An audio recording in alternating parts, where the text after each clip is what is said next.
Ready? Yep. All right, Michael, welcome back to ECI TV's Bias Opinion. Actually, I shouldn't be welcoming you. You should be welcoming me, I reckon. It's your show. Hello, Shane. Welcome back to Bias Opinion. Thank you. It's been a while. We need to make these more regular. It has. It was the week after Worlds, which was in July, maybe the first week of August since we spoke. So it's been a few months, and I guess a lot has happened, but no, we have kept them kind of regular throughout the year. It's been good. Yeah. So one thing I think we spoke about last time is you weren't sure if you're going to go to the final rounds of the World Cup. You ended up going, and you made your first World Cup final. That must be pretty exciting. Yeah.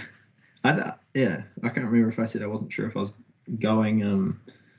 Well, actually, I do remember saying that. The plan was always to go, but obviously with money, trying to come up with the cost to get to Colombia and pay for everything, it wasn't easy to do that. But I did go. Was at the end of my season, and it was quite a long season, the longest season I've ever done. And yeah, to make my first World Cup final was kind of, I guess, a nice way to see, not that the year paid off, but it was a really good sort of stay in France, and I could kind of put all my learnings from the year into Colombia.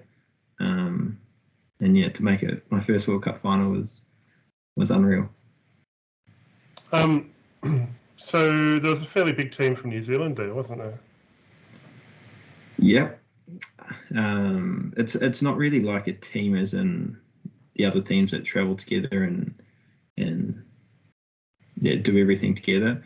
But we had a few Kiwis. We had Leela, obviously, in the under-23 woman who won the final World Cup. We had Rico Bennett and his younger brother Jack in the under-23s, and then me and Cole in the elite. So I guess it's the biggest group from New Zealand we've had in a while. Yeah, it was good to see the Kiwis on the international scene. Does that help to make you sort of feel at home to have some familiar faces around? I don't know. To be honest, on race day you do your own thing regardless of who's around. Like when we race in New Zealand, I kind of do my own thing as well. So I try and keep it the same overseas, and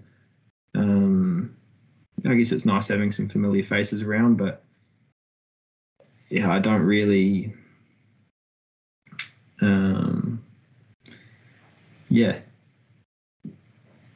Get much out of other people on race day. It's kind of just me, myself, and I, and that's the way it's always been. Other than my family, which obviously isn't in Colombia, it's kind of just me and myself. Yeah.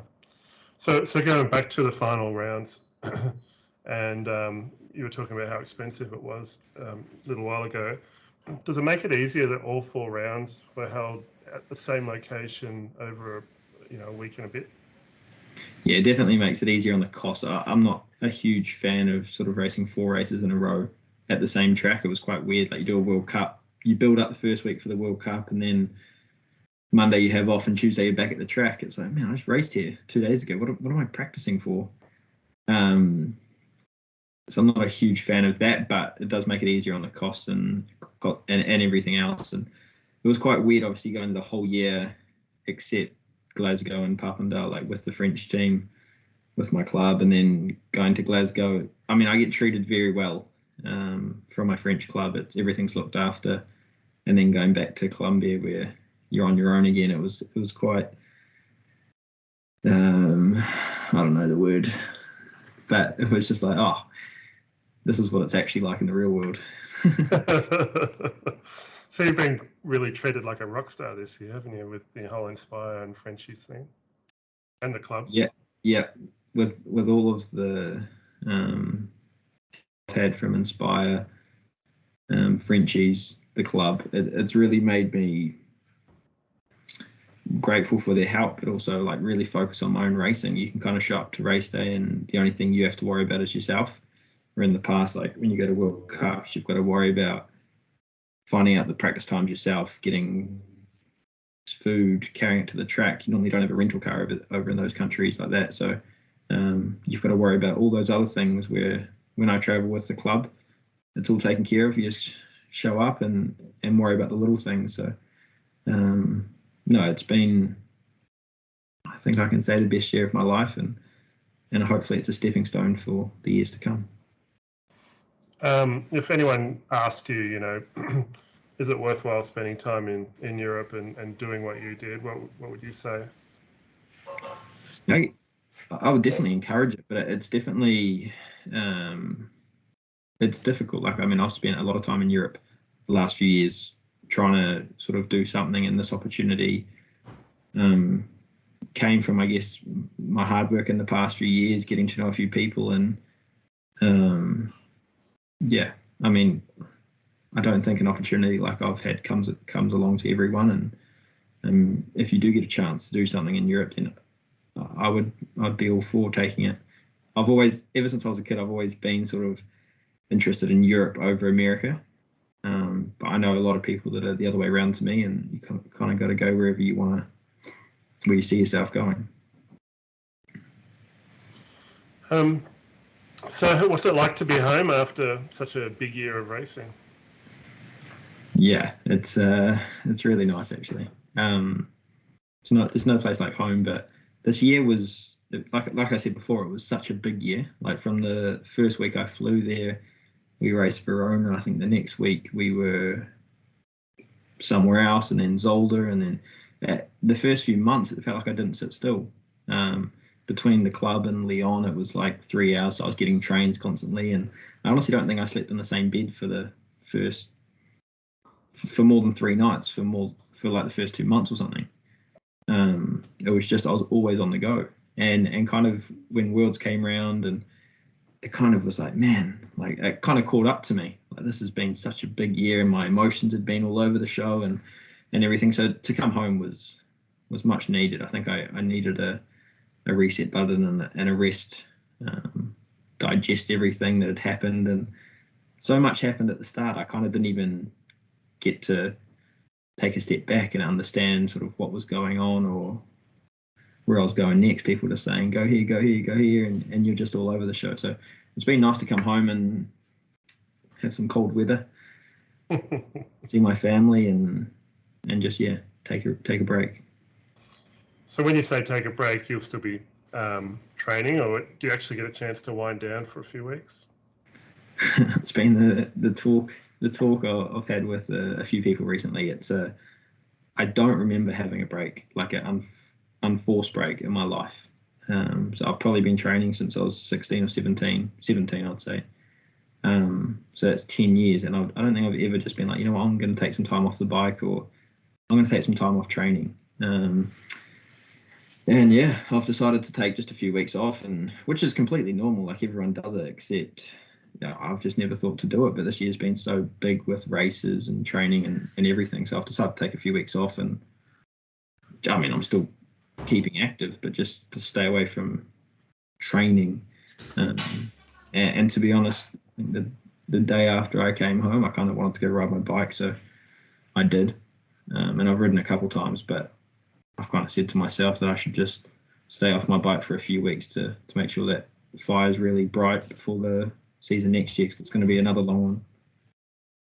So I remember talking to you, I think it was last week, just over message. You said you were going to have a crack at Crankworks in New Zealand.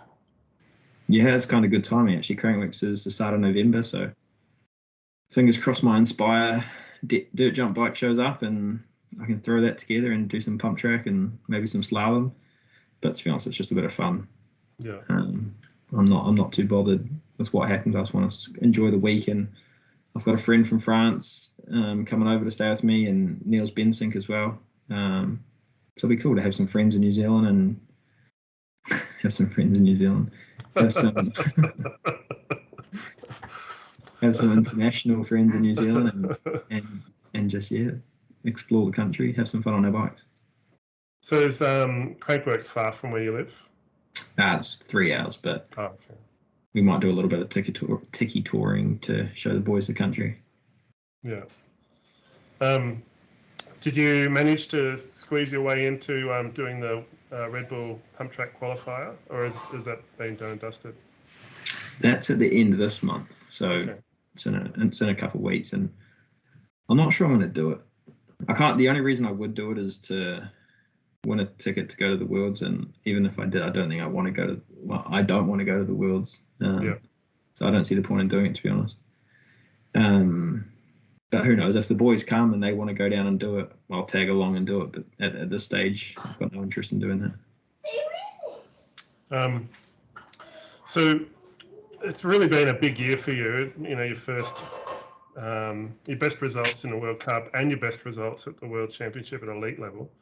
What are your expectations? At any level. Well, at any level, really? I didn't know that. What are your expectations for next year, and what goals have you set yourself, or is that still a bit early? I guess coming to this year, I didn't really have any goals or expectations. Like I just wanted to.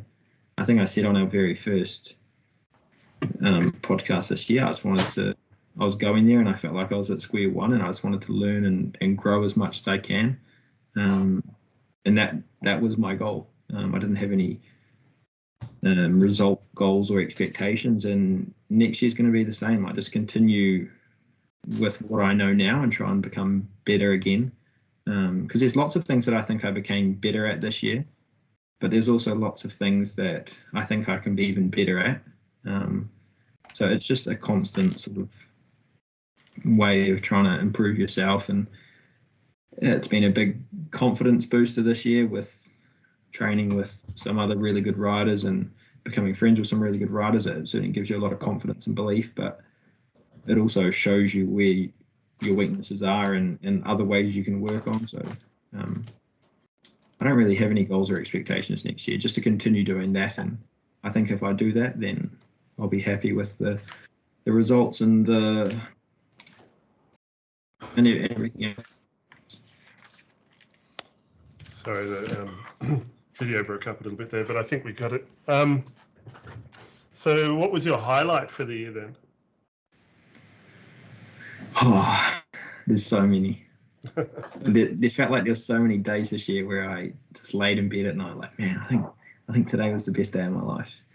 And it started from the first weekend in Verona where I made that European Cup final, which it was stacked. It was like a World Cup, which was the perfect way to start the year off, I guess, giving myself that confidence that I can make a World Cup final, even though it wasn't a World Cup. And then making my first French Cup final, I think that will be up there with my highlight of the year. I've always wanted to do French Cups. So to go there and make a final there. But I'm going to say that the top of the cake, the cherry on the cake, will be Worlds, just because of the crowd, the experience. I've never had a fair shot at the Worlds. I've had so much problems getting to the Worlds in the past with selection, etc.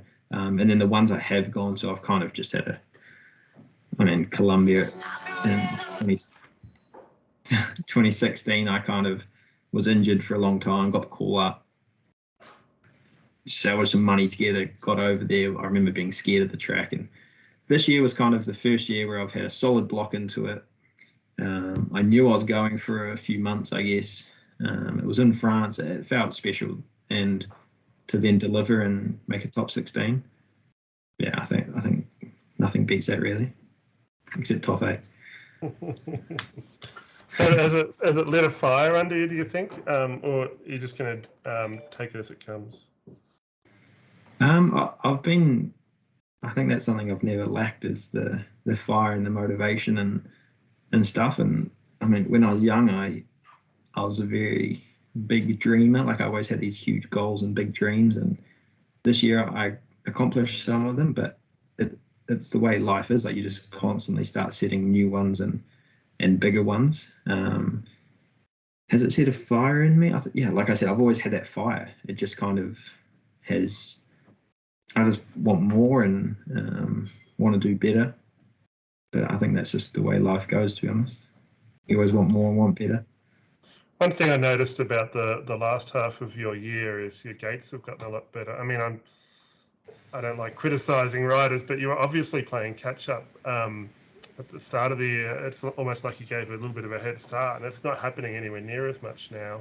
Do you think that comes with just all the riding you've been doing in Europe?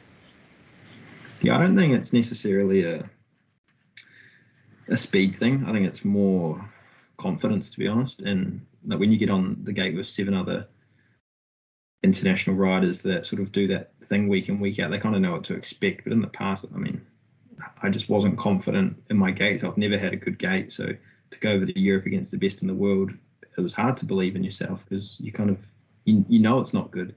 Where this year I've just been able to put myself in the deep end and start swimming really. And yeah, occasionally I'll be feeling good and I'll back myself, and it really shows. I think when you watch, you see me really believing in myself down the hill and puts me in a better position come the first turn.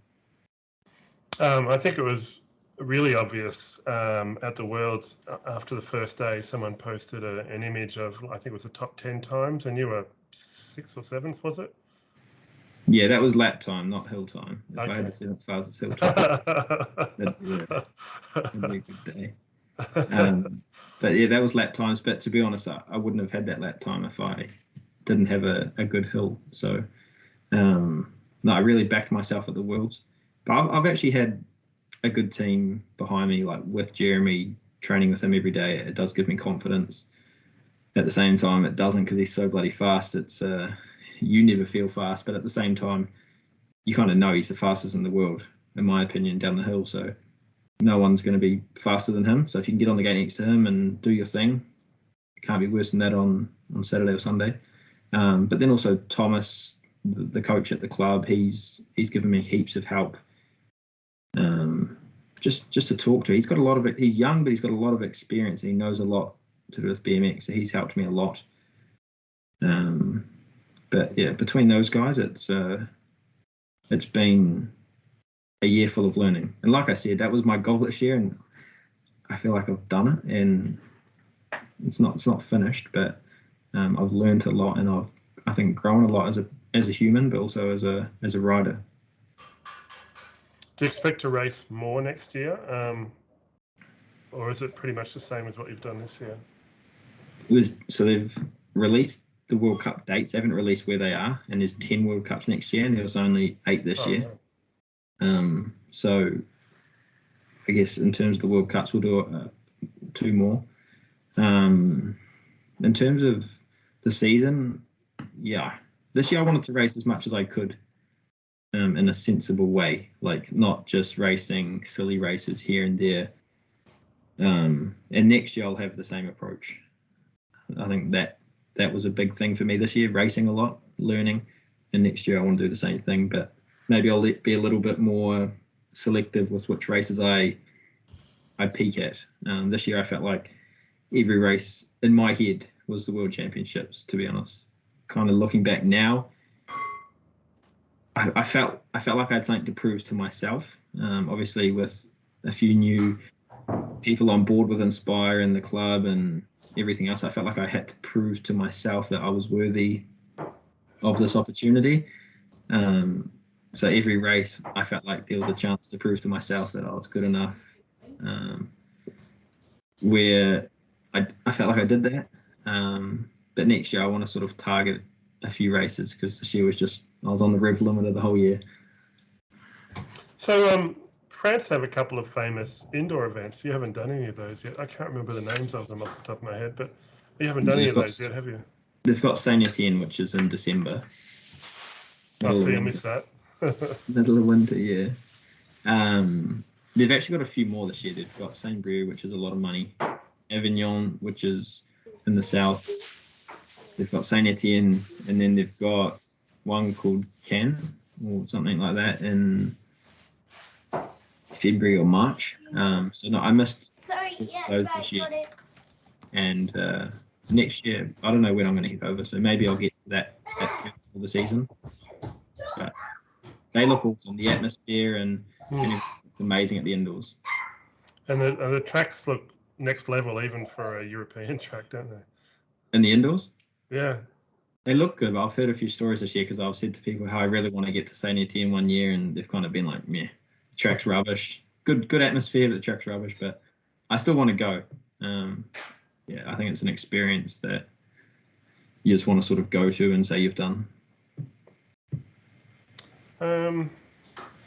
That's about all I've got question-wise for you. Do you think Jeremy and all the crew will be joining Inspire again next year? Is that all locked in? I think a few of their contracts are running up this year. I've got no idea. I certainly hope so. It's nice having someone like him on the team. It's really good. So I hope he does, but I've got no news to share. But your contract was 2 years, wasn't it? I think it was 1 year, but we'll sort out next year. I think as far as next year goes, it'll be very similar to this year, and it's nice knowing what I'm going back to. Like this year, I didn't really know anything. I didn't know anyone. I'd messaged Dorian a few times, well, a lot actually, but I'd never met him, and I didn't even know Jeremy before this year actually. So going to France this year was quite unknown. I didn't know where I was going to be sleeping, if I had a car, like any of that stuff. So next year is more or less how I left it this year, which is exciting, knowing where you're going back, and it gives you a little bit of comfort knowing that. I guess you've got a whole bunch of people you'd like to thank for helping you out this year, wouldn't you? Do you want to thank them now? Yeah.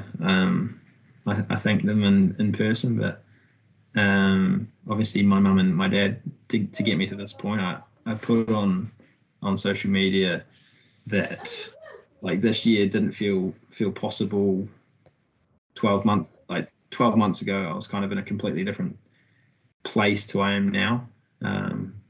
So my mum and dad for believing in me when I really didn't, to be honest. I remember flying home from Worlds last year. It's like I don't know if I've got that in me. Like after watching the top guys, I was like, I don't know if I could ever sort of be at that level. And this year was, it was completely the opposite to that. And then obviously Dorian, who made all this happen, he put a lot of belief and trust in me as a rider, as a person. So huge thanks to Dorian. I stayed at his house quite a bit this year, and he's got a baby, another one on the way. So it's not easy for someone like him to sort of just get a random guy from New Zealand to come stay at your house. So huge thanks to him, and then the club as well, which I just avoid saying all the time because it's not easy to pronounce, but it's Besançon. The club, it's been like a family. From the day I went there, it was like a family to me, and this whole year it's been the same. We've travelled around the whole of Europe together as a club and staying together. Obviously, you go to restaurants every night. It's just been my family away from my family. So huge thanks to them and everyone who's helped me actually this year. I mean, I lived with Jeremy for a bit, lived with Thomas, Dorian. Like I just was sleeping on the couches and yeah, so many good memories, but so many thanks because I'm so grateful for their help and helping make this year happen. I remember after I made the final, I just went to Jeremy. I was like, man, he was telling me for months before Colombia. He's like, man, you're gonna make a final in Colombia. You're gonna make a final in Colombia. And the first weekend to make a final, I was just like, I couldn't comprehend what had happened. I remember crossing the finish line in the semi and just was like, I always see people cross the finish line screaming and all sorts when they sort of do that. And I just kind of sat down and was just like thinking. I didn't even smile. I don't think. I just sort of cruised back to my tent. I was like, wow. I'm in a World Cup final, which is so cool. But I always say like making a final is cool, but when you get fifth, it's like, oh, being on the podium would have been cool. But I'm sure if you're on the podium, you'll be thinking the same about winning. Yeah. I've really enjoyed that moment, but I want it so much more. So I'll be chasing more of those feelings. That's awesome. All right, well, we'll call it quits there. We'll definitely catch up soon. And you can talk to my French crew at the Grands. Oh, I'll be doing that. That's in a month or just over a month, I think. So hopefully we'll get to talk to you before then. maybe we'll come up with a discussion topic and talk about something other than just your racing. Yeah, so we'll catch up with you again soon. Sounds good. Thanks, Shane.